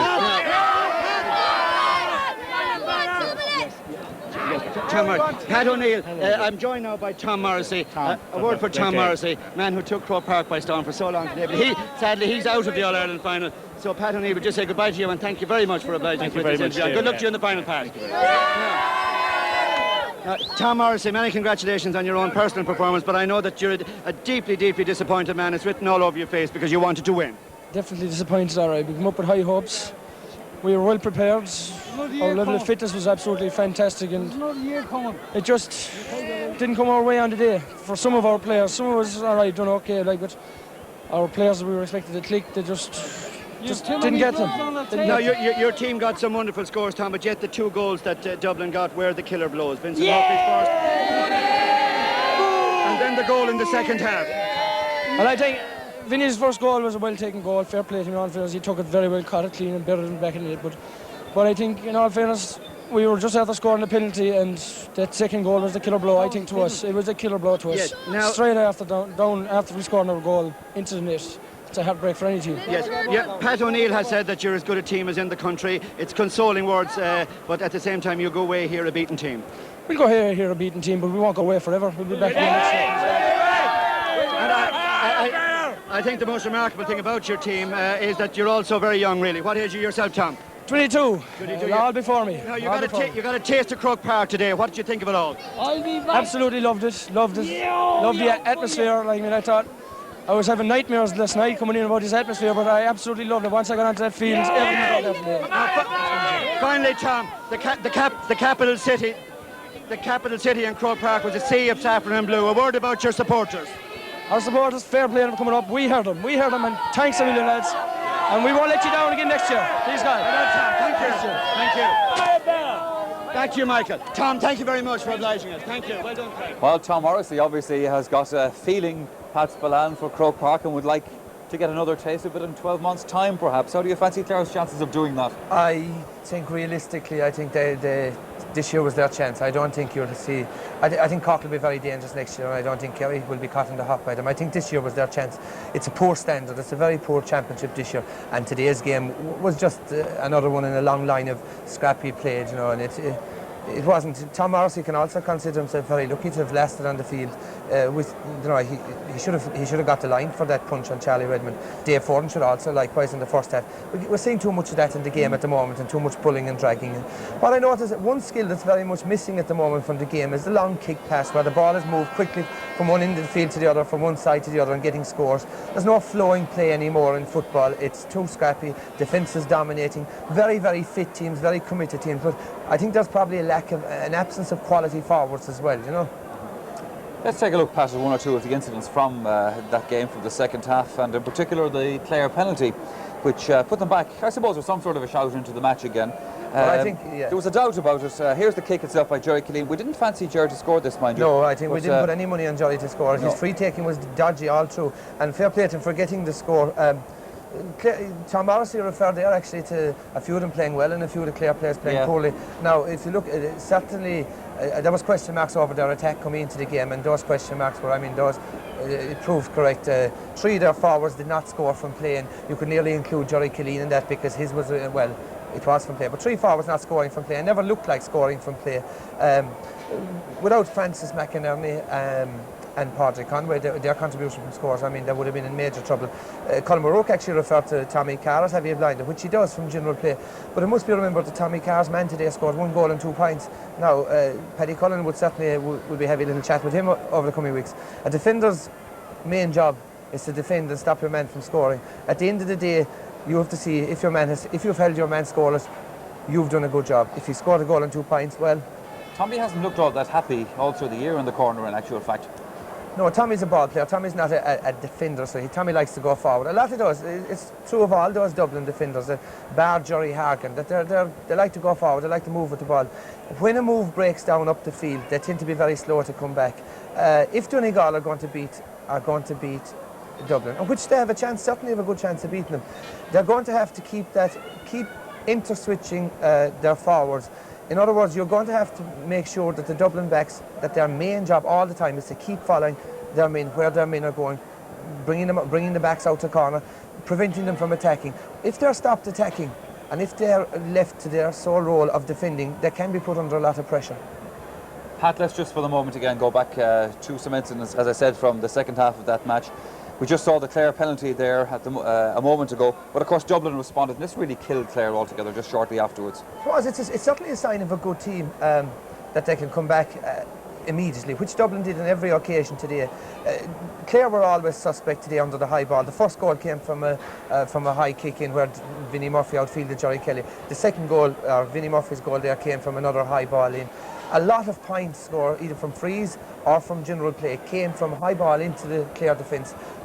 Not able to gather it, a lot of breaking ball, and the Dublin forwards being forced to the break and snapping them up and taking the half chances. Like I said, it was a workmanlike performance by Dublin. To win in All-Ireland, they'll have to make a lot of improvement. Actually, they did beat 60. They did play against 16 players, of course, for 2 minutes there today. And I've mentioned this on a few occasions now. I think there's a need for either a runner, as in Australian rules, or maybe more especially a need maybe for introducing a timeout, 1 timeout per half for a team, because like Colm O'Rourke referred to, it's impossible for a manager to communicate some message onto the field. Then if the poor unfortunate puts his foot onto the field, he's fined £200, which I often wonder, I mean, do you let a guy get away with nailing a guy with an uppercut and then find somebody for putting his foot on the ground because he's a mentor trying to deliver a message, £200? But I think there's a need for a timeout. There's a need for some way that the manager can communicate to his players. We might come back to this point again in a moment, Pat. For the present, though, we want to have a look at the last Dublin goal, which was scored by Mick Galvin, who was quiet enough during this match today. Mick Galvin actually hadn't got a ball in the first half. Seamus Clancy had controlled him totally. Mick Galvin ended up in the second half with a goal, 1 goal and a point. I've always maintained that Mick Galvin is a better player at full forward rather than corner forward, that he's a better target man. Jack Sheedy had one of his better games today. He's a strong player. His kicking still isn't great, you know.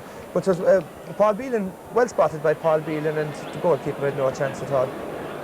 Well, I think Clare will look back on that particular incident, Pat, and realise the amount of space that Mick Galvin, in that instance anyway, was allowed around the goal mouth, and it was quite unfortunate, I suppose, from a Clare point of view. All right, let's go back again to Jim Carney, who's down on the pitch with somebody else to talk to. Thank you, Michael. I'm joined now by Paddy Cullen. Paddy Cullen, many congratulations. You took over this Dublin job with the intention of bringing Dublin to an All-Ireland success. You're in the final, Paddy. Yeah, I'm very happy. In fact, I took over the job to win the All-Ireland. Yes. Please God. So we're in it now, and we made a lot of mistakes today, but we're there. And it's a game we've just got out of our system because I think there was a lot of hype, and I think that Clare have proved today that they've arrived. And I mean, they had a great chance, and they almost took it. So I wish them luck. It was never going to be easy for you, but yet you did get crucial scores at crucial times, starting with Vincent Murphy's goal. Yeah, like I must say, worried at that stage because it was 2 points I think in it then. So, and within a minute we were back again. So, you know, the critics will probably say that Dublin could go up a gear and all this. I tell you something, I was quite worried out there. Now, you wouldn't have fancied talking all during the week about Donegal, Paddy. You weren't playing them at that stage, but you're playing them now. How do you feel about them? Well, I don't know how we come to get these first-timers in Croke Park, you know, but I know Brian McAniff, and I know that he's been trying for a long time too. And they're a good side, and let nobody be fooled that the semi-final, you know, they didn't perform very well. I'm expecting to be a very good game, and I hope we win. You know, you had an awful lot of success as a player, Paddy. This is a different ball game. How does it all feel to you, managing a team at this stage? Well, I still get palpitations, and I still go white, and I still lose sleep. But it's all passion. I have a great passion for it, and I'm wishing it for the lads. I don't want it for myself. I wish the lads to win an All-Ireland. Thanks, Paddy. Much obliged to you. Thank you. Thanks very much. Croke Park for this All-Ireland semi-final. My thanks again to Pat Spillane for joining me here tonight. One other issue, of course, to be decided, the Telecom Éireann Man of the Match. That'll be decided tonight on the Sunday game at 8 o'clock when you can see highlights from today. Hope you'll join us for that, but for the moment, from all of us here at Croke Park, bye-bye to you. Tail ending then, and it's Dublin who reached the final, where they'll be looking for their 22nd All-Ireland title, and that's against Donegal, a county which will be looking for its first. Well, right now we're going to take a commercial break. We'll be back after that with interviews with some of those involved in the game. We'll have analysis of the game from Colm O'Rourke and his selection of the Telecom Éireann Man of the Match. So join us again in a few moments.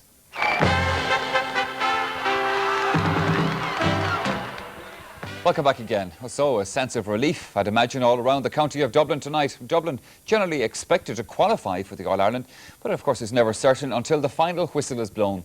Well, what about Clare? Happy to have been in the semi-final, or disappointed that they didn't go further? Well, both camps gave their opinions on the game shortly afterwards. Started off very good, 3 points on the board without reply for Clareman, probably even touched the ball. But then they gradually got their game going, and we fell apart a little bit at times. Our concentration seemed to lapse. But it's nice to get it over with. Well, Tommy Clare, the highest honour in football is to captain your county to win in All-Ireland. Now, barring a draw, you're 70 minutes away from it. Yeah, 70 minutes away, you know, sure enough it is the highest honour, but I mean, getting there, and probably the greatest low is being the losing captain in All-Ireland final. So we've it all to do, and we'll be working towards that from now on. The players are playing marvellously. The frays are going over basically because they're in easy positions, because the forwards are working well together, and getting into a scoring position and being pulled down. So the frees are easy for me. It's the forwards, who deserve the credit. Now, this was a real tough, hard All-Ireland semi-final today, Charlie. It's great to win and to get into the final, but Clare are on a low now. I'm sure they are. We have been there as well. Like last year was nearly like losing the All-Ireland final when Meath beat us. But they're a very good team. They weren't given the credit they deserved during the week. They beat Kerry in the Munster final. That's never an easy thing to do. So we didn't take their challenge lightly, and we knew today was going to be a very tough game, and it was a tough game. And no matter what people say at the end of it, that Dublin played bad, that Dublin did this, Clare are a very good team. They'll come again, hopefully. Any day you score even one goal, you'd be happy enough with it, you know. So I'm happy that over all year now I've scored in every game, and like, that's what us forwards are supposed to do. So I'm happy enough. Frankie Griffin, compliments on your own magnificent personal performance, but this was the day that the team wanted to win. It was indeed, yeah. We gave it a good shot, like, you know. Everyone tried their heart out, like. At the end of the day, we weren't good enough, like. We gave it a good shot. We'll be back again, like. You know. You were 2, 3, 4 points down, but it looked many occasions as if you might get there. Yeah, well, we knew, like, that Dublin come at us from the start, like, you know. That's the way they've been playing all year, like. We weathered the storm, like, and I think the goal, like, was disallowed, like, you know, could have maybe turned the game, like, you know. We're very disappointed, really, you know. Looking through the fellas there now, they're really disappointed. They just thought they could pull it off there, you know. And there was a conviction in the camp that you could do it.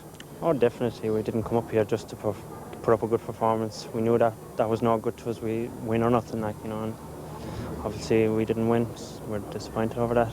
We're building moves up pretty well, but we weren't getting the scores, I suppose. We needed the goal badly, and the Dublin goal really destroyed us afterwards. We never gave up hope. No matter what the score was going to be, we were going to battle to the end. We have John Maughan has instilled great confidence and self-belief into the team, and we were going to fight to the bitter end. From a personal point of view, I thought that the players did themselves justice. They played remarkably well. They played with great heart and determination, and as I knew they would. And despite the fact that Dublin went 3 early points up, I wasn't unduly worried, and I knew they would come good. And unfortunately, we didn't win the game. We played reasonably well. We could have played better. But yet, when the disappointment of defeat fades in Clare, John, there will be an overwhelming sense of pride in the team's achievements this year. Well, Jim, I suppose, to be realistic, we've had a good year. It started right back in November, and with the B success, and then the league promotion, and now this. It would have been nice to have got the All-Ireland final. Like, our element of surprise is now gone, and that team is a young team, and having said that, they were playing quite well. I thought training had gone remarkably well in the last month in particular, and we improved an awful lot since the Kerry game. And but it's been a good year. It's been and that team will be back. Well, perhaps they will. I suppose that remains to be seen for another year. But let's take a look at the statistics from today's All-Ireland semi-final. Well, Dublin appeared to be kicking a lot more wides than they actually did. Although their total of 8 was probably 8 more than they would have liked, it was still less than the image we had of Dublin's shooting performance this afternoon. Clare, by contrast, kicked just 4 wides. That was a very low total, but that's also perhaps attributable to the meagre number of scoring chances that they were allowed by the Dublin backs. There were 55 frees conceded in the course of the match, which resulted in the broken scrappy play that was a feature of this All-Ireland semi-final.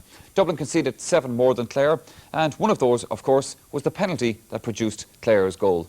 But for a more detailed analysis of the game, it's time to say hello to our football analyst, Colm O'Rourke. Colm, you're welcome. Your overall view, first of all, of this afternoon's match? Well, I thought this afternoon's game was a very, very enjoyable one, even though that there was an amount of scrappy play. But the game was fought with great heart and great passion by both sides, and I think that it was one of the better games of the championship so far. What about Dublin's performance? Deserving winners, you think? Yes, Dublin were the better team. They were the better balanced side, and it was a difficult match for them insofar as everybody expected them to win and win easily, and they were playing a team that nobody really rated. And the object of the exercise at this stage is get to the All-Ireland final, and they did it with a little bit in hand. I was somewhat interested in how disappointed Clare were to lose. They're entitled to be disappointed to lose, of course, but they seem to be just that little bit too tense for a game that they'd always said, well, there was no pressure on them.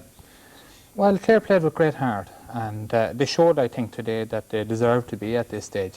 But I suppose the worst stage to lose is nearly at a semi-final. At least if a team gets to a final, they get some recognition. Semi-finalists who are beaten are forgotten fairly quickly.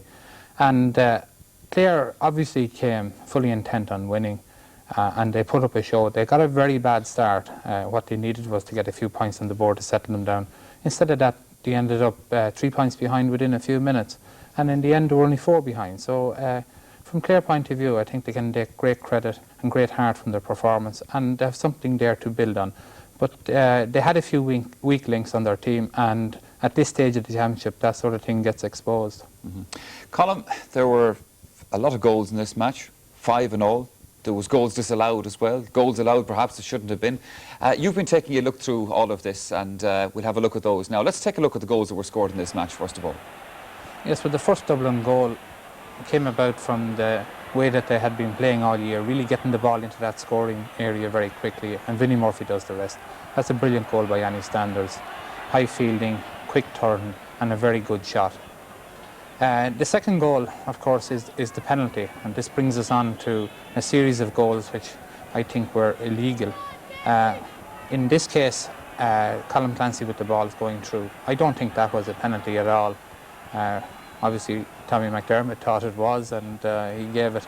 And Jerry Killeen put it in at the second attempt. Very good stop by John O'Leary. Probably the ball wasn't too far away from him, but he was a bit unlucky in that it went straight back to Jerry Killeen, who put it in. Clare at that stage were in a good position, and then they were hit straight away by a goal from Dublin. Vinnie Murphy getting his hands to the ball and putting it into the net. Mick Galvin obviously in the square when the ball came in, so again there's a question mark over whether or not that goal should have been allowed. Now this goal, the third Dublin goal, I thought certainly should have been a free to Clare. Tom Morrissey appeared to be fouled there. Jack Sheedy clearly picks the ball off the ground.